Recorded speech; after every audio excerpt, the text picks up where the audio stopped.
all so much for being here. How are y'all doing? My name's McGlashan. It's been a while since I've been on stage. I'm very excited to be back. Y'all might notice, any of you that have seen me before, that something has changed about me.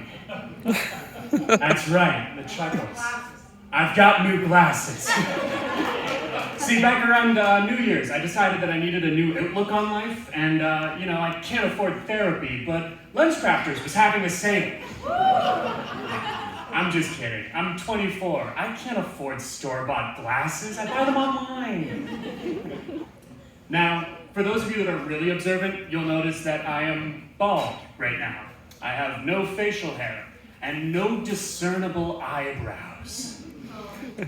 So, they say dress for the job you want, and I figure with all of the bullshit that Putin's been pulling, someone's gotta assassinate him soon, and then there's gonna be an opening for like a new billionaire/supervillain, and I'm ready to apply.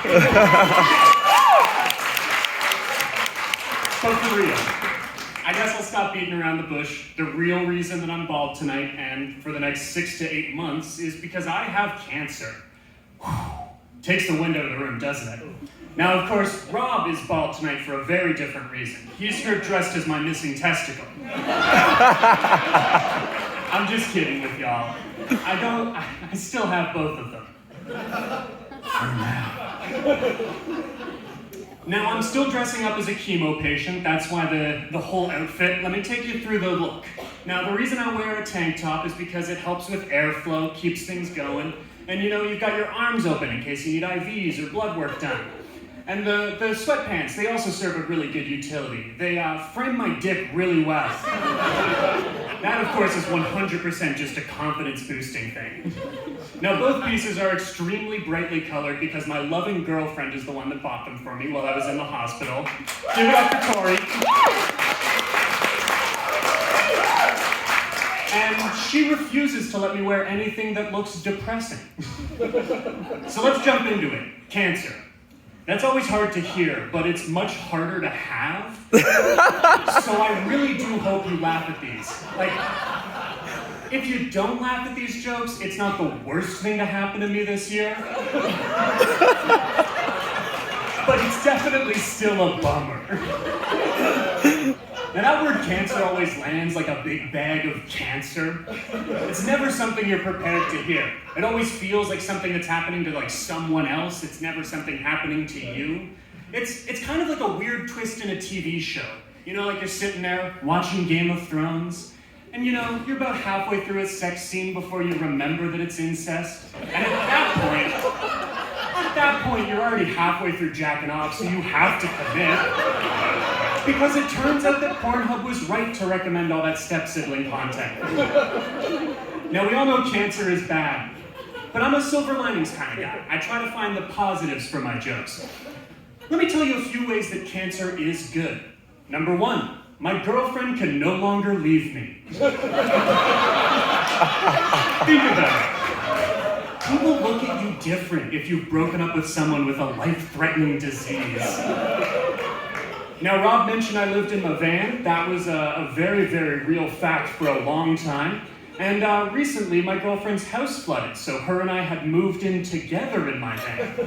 But good news number 2, we found a new place. We've been living with her parents. It's great. Now, number 3 is that I've gotten a new job. These days, I'm getting paid to have cancer. Well, I'm being paid to survive cancer, because for some reason, my day job still wants me back. And number 4, I can finally better relate to my friends who are currently or have been pregnant. Now that one's weird. I get that you're not getting that right out the gate. It's unusual for someone my age to be diagnosed with cancer, so I had to do a little bit of a look for finding my peer group. And it turns out that pregnant people and I have a lot in common. Let me walk you through it.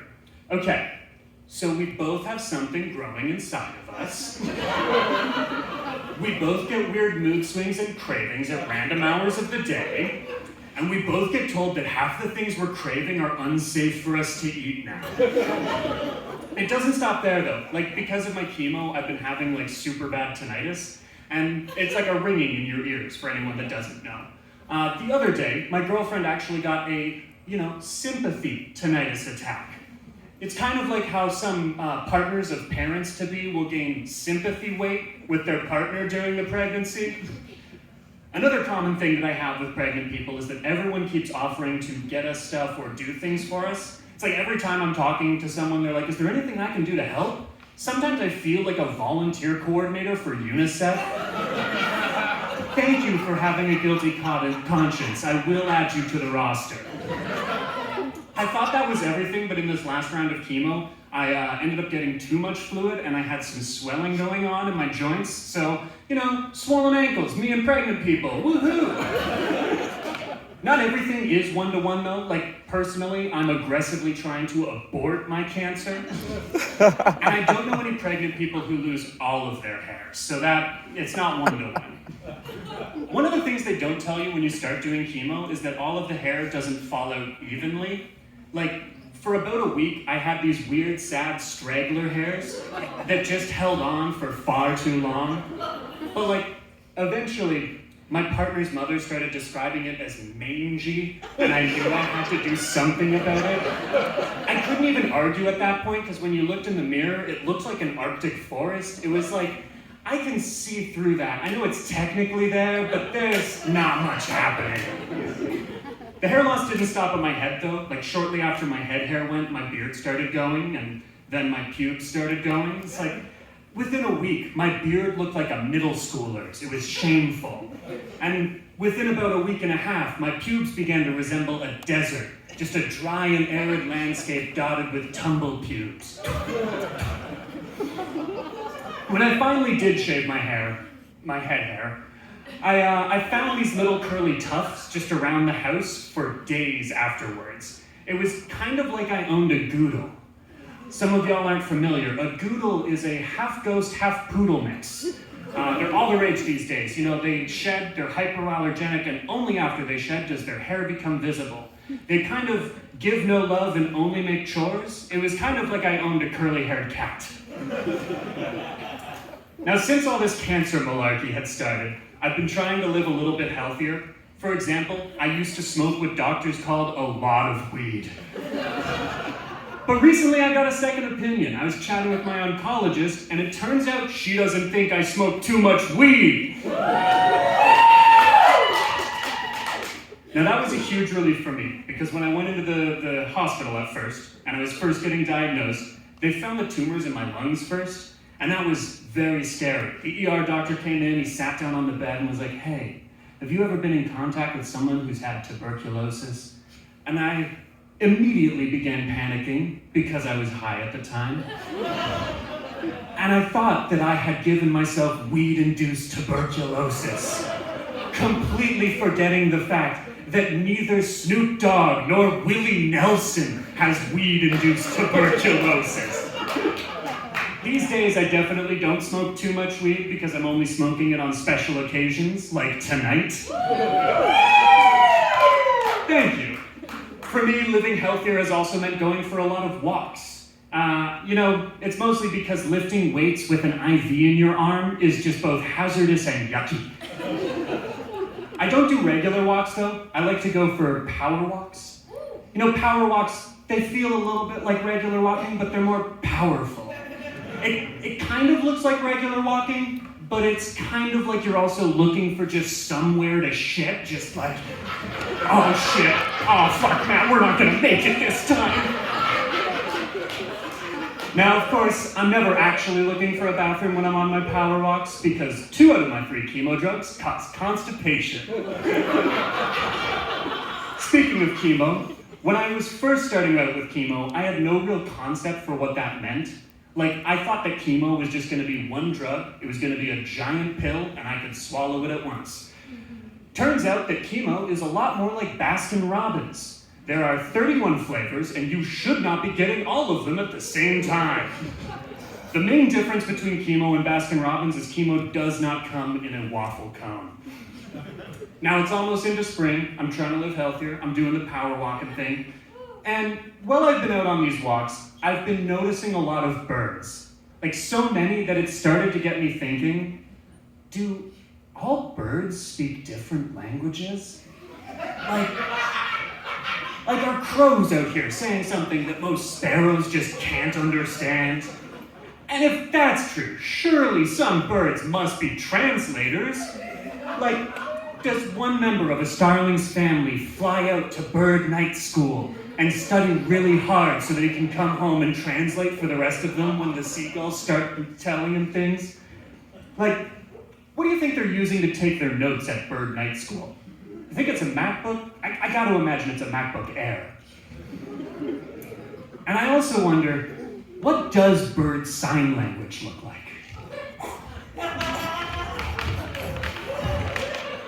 That, of course, means predator.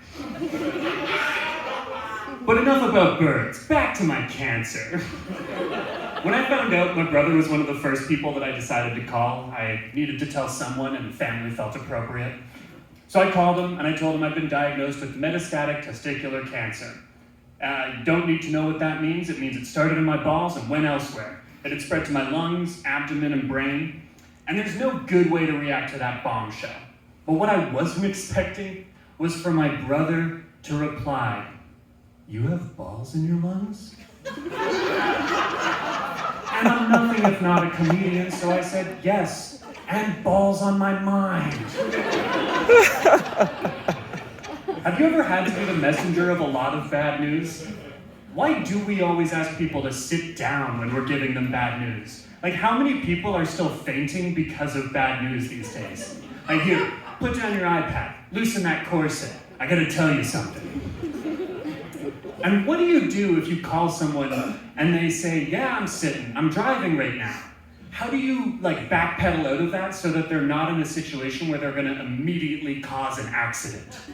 Like, do you just tell them to pull over at the nearest Olive Gardens? Because they're gonna wanna be surrounded by family when they hear this. You can't wait for a good time sometimes. Like, otherwise you'll never tell them. Just like, "Oh, hey, yeah, do you have a moment to talk? No? You just got out of a bad meeting? No, oh, and your girlfriend just texted you that you need to talk. Oh, and later you're doing prep for a colonoscopy? Yeah, no, don't worry about it. My thing wasn't important. We'll talk later." When you have phone call to a loved one bad news, you've gotta just tell them. And you should be able to be and feel sorry about it, because it's happening to you. But by the fourth or fifth call, you kind of cry through it, and at that point you just feel bad for bumming loved ones out. You're just like, "No, don't apologize to me. I know I have the cancer. You're the one that's finding out." Speaking of bad news, I've been watching a lot of news lately.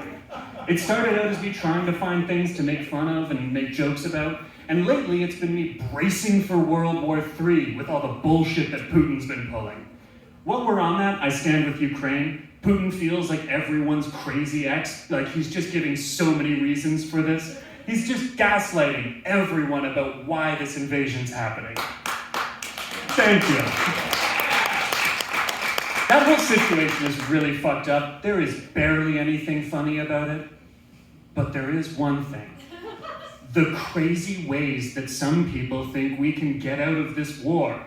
Like, for example, ex-US President Donald Trump. A lot of people forget the X. I think it's an important part. Ex-US President Donald Trump suggested that we go to the US Army, paint the Chinese flag onto the planes, and then bomb the shit out of Russia. He has to know that wouldn't work, right? Like, A, the US and China don't use the same planes. You can Google that. And B, we all know that Putin has a direct line to President Xi in China to just call him up and make the shortest investigation in history. Just boop, boop, boop, boop, boop. Yeah, Xi, did you just bomb the shit out of us? No, it was the ex-US President, Donald Trump. A lot of people forget the X, but I think that's an important part. And he announced it at a GOP donor meeting. And then it was picked up as a national news story. No, yeah, I did read that. I just thought it was fake news from the lying Western media, because nobody's that stupid. No, he is, you're right. Speaking of news, did y'all know the Taliban have spokespeople? I'm sorry, this is my political set. It can't all be easy things like my cancer. The Taliban have spokespeople, not spokesperson. It's multiple. Like by my last count, it's like a half dozen at least. And I have to imagine that's just in case one of them jumps ship in a midlife crisis career-driven move to represent ISIS. I can get that this is getting uncomfortable. The only thing I really want to know about this is what do those job interviews look like? Hey, do you hate America but love their flair for theatrics? Do you detest Western aggression but know how to communicate with them? When you pick fights with your significant other, do you like taking the hard side of the argument? One last thing that I've learned from the news, the Canadian government classifies its problems, and as we've covered tonight, there's a lot of shit going on, so that makes sense.